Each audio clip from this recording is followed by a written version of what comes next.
जय हिंद साथियों, एक बार फिर से आपका स्वागत है टीसी यादव यूट्यूब चैनल पर। आज मैं आपको बीएसपी पोर्टल के थ्रू स्कॉलरशिप फॉर्म भरने की प्रोसेस बताने वाला हूं। बीएसपी पोर्टल के थ्रू आपको पूर्व मैट्रिक अनुसूचित जाति और अनुसूचित जनजाति छात्रवृत्ति कक्षा 6 से 8, पूर्व मैट्रिक अति पिछड़ा वर्ग छात्रवृत्ति कक्षा 6 से 10 और उत्तर मैट्रिक अति पिछड़ा वर्ग छात्रवृत्ति कक्षा 11 से 12 के आवेदन ऑनलाइन सबमिट करने हैं। जो भी सेंटर स्पॉन्सर्ड स्कॉलरशिप्स हैं उनमें ओटीआर करना आवश्यक है। तो चलिए स्टार्ट करते हैं। सबसे पहले आप बीएसपी पोर्टल पर इंचार्ज लॉगिन कर लें। लॉगिन करने पर आपको इस तरह से स्क्रीन दिखाई देगी। आप यहां पर नीचे लेटेस्ट न्यूज़ और सर्कुलर एंड ऑर्डर्स देख सकते हैं। आपको प्री और पोस्ट मैट्रिक स्कॉलरशिप वाले ऑप्शन पर क्लिक करना है। जैसे ही क्लिक करेंगे स्मॉल विंडो ओपन होगी। इसमें आप सेशन 25-26 और type of scholarship pre matric और पोस्ट मैट्रिक सेलेक्ट कर लेंगे और उसके बाद में सबमिट कर देंगे। सबमिट करने पर इम्पोर्टेंट इन्फॉर्मेशन से रिलेटेड पेज ओपन होगा। आप इसे केयरफुली रीड कर लें और ऊपर क्रॉस आइकन पर क्लिक करके इसे मेन विंडो से रिमूव कर दें। अब आपको सबसे पहले डैशबोर्ड के नीचे जो ऑप्शन स्टूडेंट्स एलिजिबिलिटी ऑप्शन दिया गया है इस पर आपको क्लिक करना है। जैसे ही आप क्लिक करेंगे एक पॉपअप विंडो ओपन होगी। कृपया नवीनतम छात्र डेटा के साथ छात्रवृत्ति के लिए आवेदन करने से पहले विद्यार्थी विवरण प्रविष्टि प्रपत्र 9 और लाभकारी योजनाओं के लिए अनिवार्य छात्र सूचना मॉड्यूल को अपडेट करें। यानी आपको पहले साला दर्पण पर सभी विद्यार्थियों का फॉर्मेट 9 और जो लाभकारी योजनाओं से रिलेटेड टैब है उसको कंप्लीट करना है। यहाँ एग्जाम्पल के तौर पर आपको बताया गया है कि अगर आपको क्लास अपडेट करनी है, कास्ट अपडेट करनी है, जेंडर और स्कॉलर टाइप स्टेटस अपडेट करना है तो आपको फॉर्मेट 9 से इसको अपडेट करना है। आधार ऑथेंटिकेशन और जन आधार ऑथेंटिकेशन अगर आपको करना है तो स्कूल और क्लास टीचर ऑथेंटिकेशन मॉड्यूल से करना है। विद्यार्थी की फैमिली इनकम आपको अपडेट करनी है तो लाभकारी योजनाओं से रिलेटेड टैब में जाकर के आप करेंगे। रिजल्ट स्टेटस अगर क्रॉस आ रहा है और उसको अपडेट करना है तो लास्ट क्लास रिजल्ट और class result for scholarship, result percentage status, OBC category status, unclean category, सैनिक सर्टिफिकेट और ओटीआर नंबर स्टेटस, इनको आपको पहले वेरीफाई करना है। रीड आउट करने के बाद में आप क्लोज करेंगे। अब आपको जिस भी क्लास की एलिजिबिलिटी चेक करनी है और जिस भी स्कॉलरशिप के अंडर आप चेक कर रहे हैं उसको सिलेक्ट कर लेंगे। जैसे मैं यहाँ pre matric scholarship for SC students class 6 to 8 को सिलेक्ट कर लेता हूँ।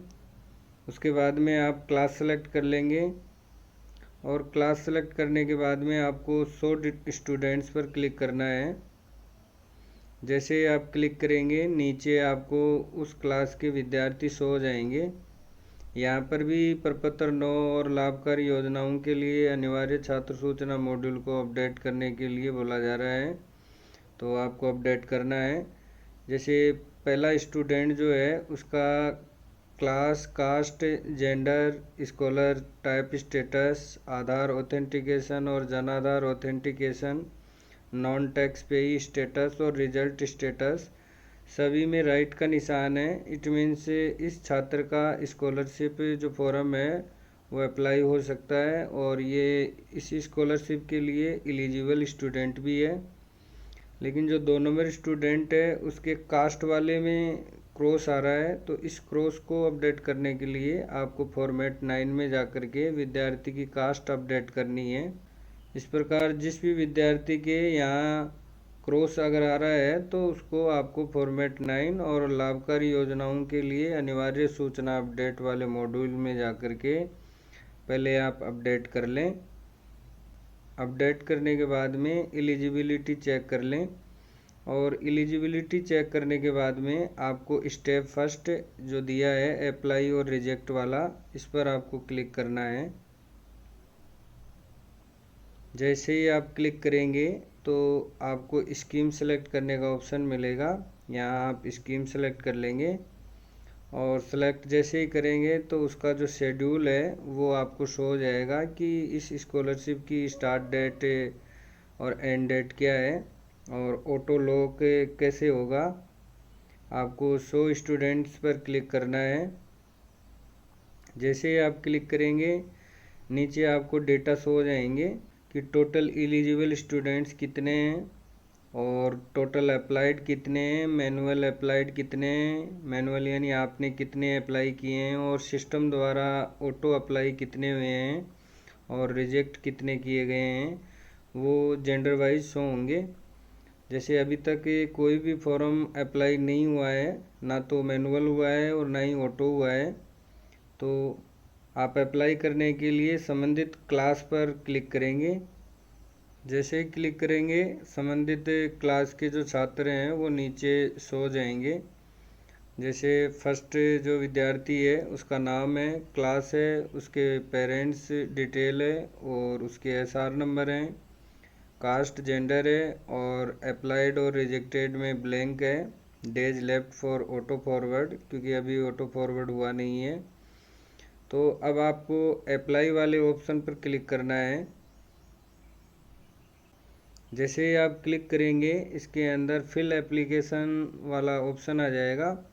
ऊपर स्कीम के जो रूल्स हैं वो दिए हुए हैं कि classes 6, 7 and 8, caste SC, gender all, day scholar होना चाहिए और आधार ऑथेंटिकेशन और जन आधार ऑथेंटिकेशन हो, बैंक डिटेल्स होनी चाहिए जन आधार में, और जो इनकम रेंज है वो कितनी भी हो केवल टैक्स पे ही नहीं होना चाहिए और लास्ट क्लास रिजल्ट पास होना चाहिए।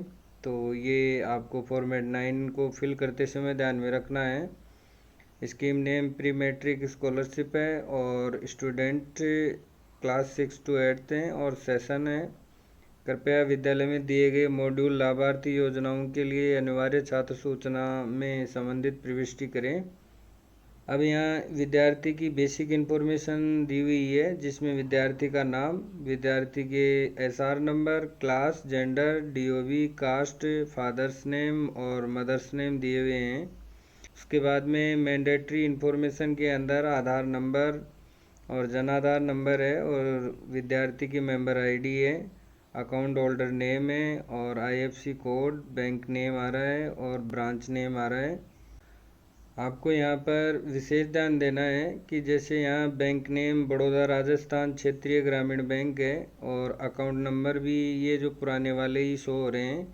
जैसा कि आपको पता है कि बड़ौदा राजस्थान क्षेत्रीय ग्रामीण बैंक का वर्तमान में राजस्थान ग्रामीण बैंक नाम हो गया है और बड़ौदा राजस्थान क्षेत्रीय ग्रामीण बैंक और जो मरुद्रा बैंक है उन दोनों का मर्जर हो चुका है, तो उसके IFSC कोड भी चेंज हो गए हैं और अकाउंट नंबर भी चेंज हो गए हैं। तो आप जो न्यू वाले अकाउंट नंबर और IFSC कोड हैं वो विद्यार्थी को आप बोलें कि वो जनाधार में अपने जो न्यू वाले अकाउंट नंबर है और जो IFSC कोड है वो अपडेट करवाए और अपडेट करवाने के बाद में आपको उसके बाद में ही ऐसे विद्यार्थी के छात्रवृत्ति के फॉर्म को आगे फॉरवर्ड करना है, वरना संबंधित विद्यार्थी की जो स्कॉलरशिप है वो अटक जाएगी, उसके अकाउंट में आ नहीं पाएगी। उसके बाद में रिक्वायर्ड डॉक्यूमेंट्स जो हैं आपको family income certificate, caste certificate, Jan Aadhaar certificate, birth certificate और आधार सर्टिफिकेट की फ़ोटो प्रति रखनी है विद्यालय रिकॉर्ड में।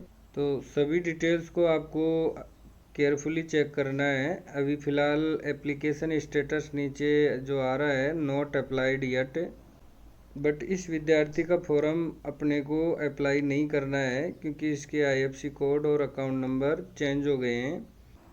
तो जैसे ये विद्यार्थी है इसका अकाउंट नंबर जो है वो SBI बैंक में है, तो इसके बैंक में कोई भी प्रॉब्लम नहीं है। तो आप अप्लाई बटन पर क्लिक करेंगे,